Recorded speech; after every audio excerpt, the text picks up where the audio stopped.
সুতো দুটি মন নিয়মের বাঁধন হয়ে যাক একাকার।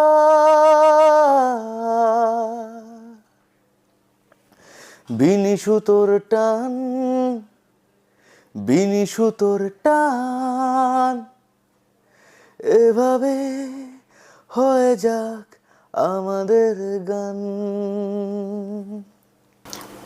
এই ছবিতে দুটি গান তুমি গেয়েছো অমিত মিত্রের সুরে। যে দুটি গান ছবিতে এসেছে এটা কি সিচুয়েশনাল ভিত্তিক? হ্যাঁ, অবশ্যই সিচুয়েশন ভিত্তিক, কারণ একটা সিচুয়েশনের উপরই একটা গান দাঁড়িয়ে থাকে। এবং এখনকার দিনে যেটা হয়ে থাকে আর কি, যে সিচুয়েশনটা ডিমান্ড করছে না কিন্তু গান গাওয়াতেই হবে বা গান গাইতেই হবে, এরকম করে গান হয়।